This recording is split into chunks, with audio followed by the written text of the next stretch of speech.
You're not lazy and you're not confused. You're doing the work that feels productive so you don't have to do the work that actually matters. And the reason this is hard to see is because most of what you're doing looks responsible from the outside. You're learning, you're preparing, you're setting things up. But if weeks or months have passed and nothing outside your head has changed, no clients, no feedback, no real world response, you're not stuck. You're avoiding one specific thing. And once you see what that is, it becomes impossible to unsee. Let me show you exactly what's happening. Most beginners aren't stuck because they're lazy.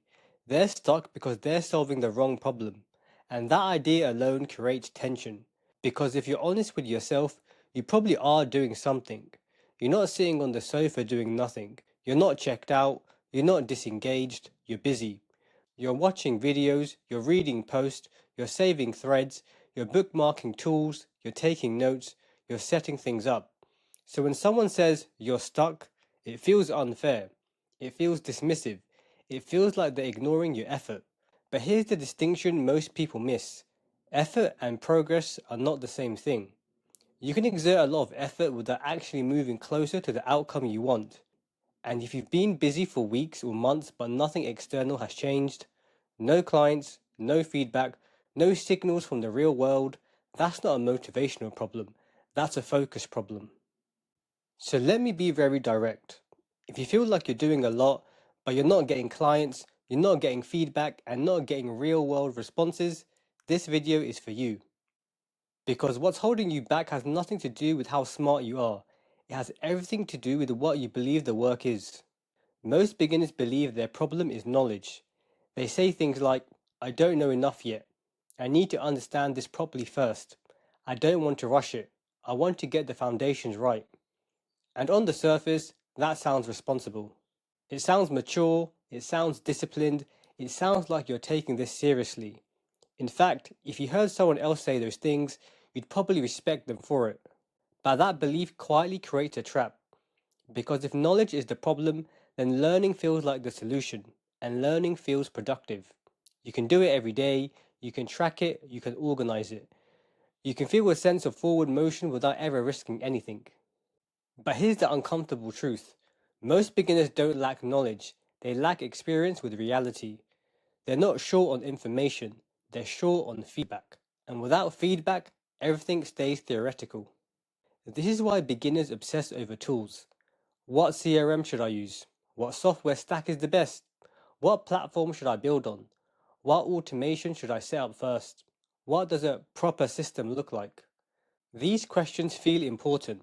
They feel advanced. They feel sophisticated. They feel like the kind of questions real business owners ask. Almost no beginner is asking that one question that actually matters. How do I get into conversations with people who might pay me?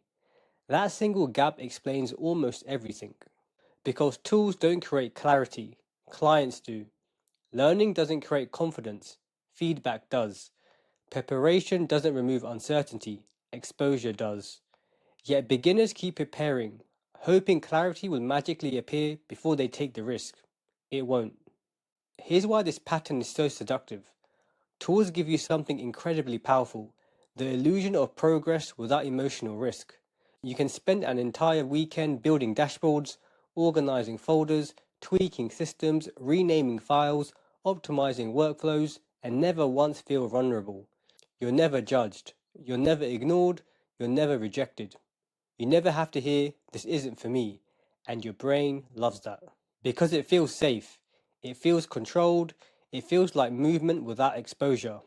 But safety is not growth. Safety is just comfort disguised as momentum. Why client acquisition feels so heavy? Client acquisition is different. It's messy. People don't behave how you expect. They don't care how much you've learned. They don't reward effort. They only respond to relevance. And that's uncomfortable. Because now the feedback isn't theoretical. It's personal. A no doesn't feel like data. It feels like a rejection. Silence doesn't feel neutral. It feels like failure. So beginners unconsciously avoid it. Not because they don't want success, but because success requires exposure before certainty. And most people want certainty first. The two columns that explain everything. Let me simplify this. picture two columns. On the left-hand side is what beginners spend most of their time on: tools, learning, systems, branding, optimization, frameworks, planning. On the right is what actually creates movement: conversations, feedback, offers, rejection, iteration, refinement, adjustment. Most beginners live almost entirely in that left column. They tell themselves they're building leverage, but what they're really building is insulation. Insulation from discomfort, insulation from uncertainty, insulation from being wrong. Because the moment you talk to real people, things break. Your message doesn't land, your offer feels unclear, your confidence wobbles, and that moment hurts. So instead of fixing the message, beginners retreat to learning.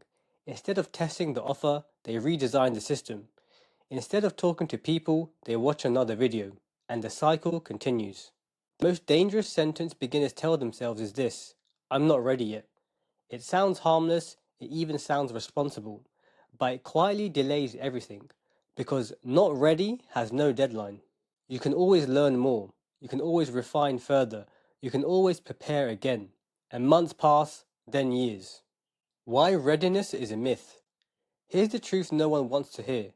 You don't become ready before action, you become ready because of action. Confidence is not a prerequisite, it's a byproduct.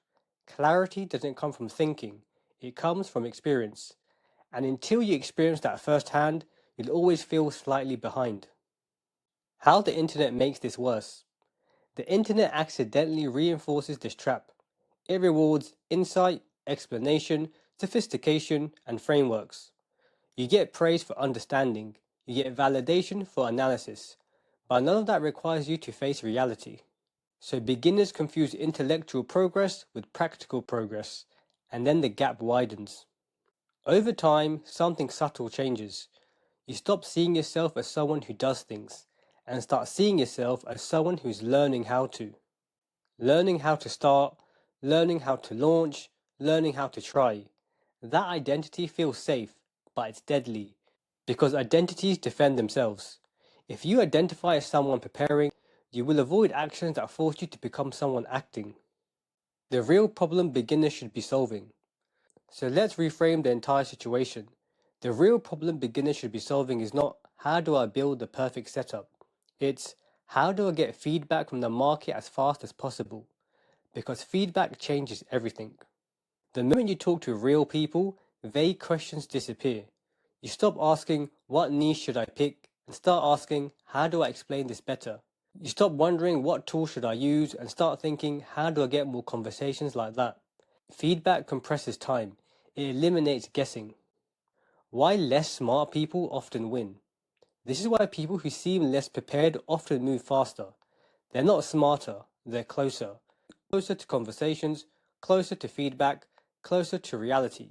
They're not speculating, they're responding. The emotional core of avoidance. Most beginners think avoidance is logical. It makes sense to learn first, but the real driver is emotional. Client acquisition exposes uncertainty. You might be ignored, you might be rejected, you might realize your idea isn't compelling. That threatens your self-image, so the mind chooses confusion over rejection, because confusion feels temporary, rejection feels personal. The quiet cost of staying safe. And here's the cost no one talks about. Avoidance doesn't just delay success, it erodes belief. Every month you stay busy without results, you trust yourself a little less. Not because you failed, but because you've never tested yourself. The only job a beginner actually has. So let me make this painfully simple. If you're a beginner, your job is not to look professional. Your job is not to be impressive. Your job is to shorten the distance between you and a real human being who might say yes or no. That's it. Everything else is noise. Why everything changes after experience. Once you start having real conversations, everything sharpens. Your language improves. Your offer simplifies. Your confidence stabilizes. Learning becomes targeted. You stop consuming randomly and start solving specific problems. If you wanted to learn to swim, you wouldn't spend 6 months watching tutorials. At some point, you have to get in the water. Business is no different. No amount of learning replaces exposure. The question that reveals everything. Ask yourself this honestly. What am I doing right now that feels productive but avoids direct feedback? The answer will be obvious. The permission most beginners need. If you've been busy but stuck, this is your permission slip. You don't need more tools, you don't need more content, you don't need more preparation. You need fewer assumptions and more conversations. That's why I built Lead Incubator. It's a free school community for beginners who are done hiding behind learning and want real world feedback. No fluff, no overwhelm, just clarity through action. If that sounds like you, the link is below. Remember, most beginners aren't stuck because they're incapable. They're stuck because they're solving the wrong problem. Solve the right one, and momentum takes care of the rest. I'll see you on the inside.